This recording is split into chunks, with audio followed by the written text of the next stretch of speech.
This video is about analysis. Analysis explains how the evidence, or your quote, proves your claim. So if you go back to the overall body paragraph structure, you'll see that the analysis connects the evidence here, or your quote, to your claim, which is your main argument. There are 3 steps to writing analysis. 1, explain it, where you summarize the quote. 2, break it down, where you pick out specific words, phrases, or images to analyze in the quote. And then 3, you're going to tie it back, where you explain how the quote proves the claim. To look at the rubric and how to write analysis, click here on the English website. That will bring you to this page. In this page, this is the rubric for the analysis skill, and the skill in your CogSkills rubric is called Explaining Evidence. You can go ahead and pause this video here to read the rubric. If you scroll down, you'll see that there are the steps to writing analysis. I'm going to go through the steps, the sentence starters, as well as the examples. So before you write your analysis, you should have found a quote that's related to your claim. So here's the example that I'm going to use. Here's my example claim. In the novel, The Hunger Games, a rebellion against the Capitol is necessary because districts are being exploited by the Capitol. My quote is, Katniss states, when I was younger, I looked forward to watching the Hunger Games on TV, and I was envious of the strength of career tributes. Now I'm going to do step 1 of analysis, which is explain it. What is this quote saying in your own words? I'm going to use this sentence starter here. This quote is saying that, so this is how I start my sentence. This quote is saying that when Katniss was young, she liked watching the Hunger Games and wanted to be like the people in it.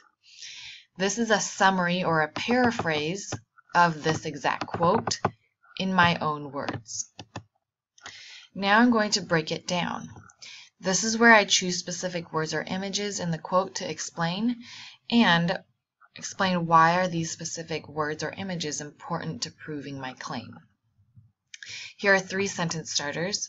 I'm going to choose to use this first sentence starter in my example. The word envious, and I got this directly from this quote here. The word envious shows how much the Capitol is able to brainwash people in the district to want to play and even enjoy the Hunger Games. The word envious, again I go back to the word envious, has a dark connotation. Here I use this sentence starter. The word envious has a dark connotation which shows the power that the Capitol has to make people like something that is actually bad for them.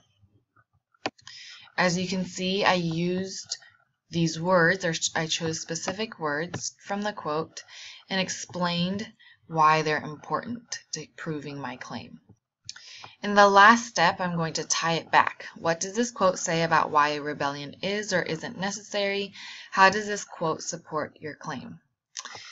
In my example, I'm going to use this first sentence starter here. This evidence proves my claim that, and then because. So here's my example. This evidence proves my claim that a rebellion is necessary because the Capitol is using their power to exploit the district's people's minds to the point that they no longer have freedom of thought. So here you can see that I made this connection between the evidence and this idea of exploitation that was in my claim. The Capitol gets to benefit from this exploitation because they get control over people as well as entertainment from district people killing each other. Again, I'm talking about how the Capitol is exploiting people from the district and therefore a rebellion is necessary. Now you're going to go back to your timed right number 1 and put the analysis using the steps that we just went through here.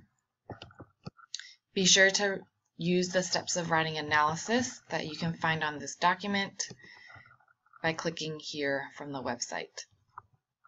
Check your analysis with the rubric to make sure that it is following the criteria and the score that you want to get.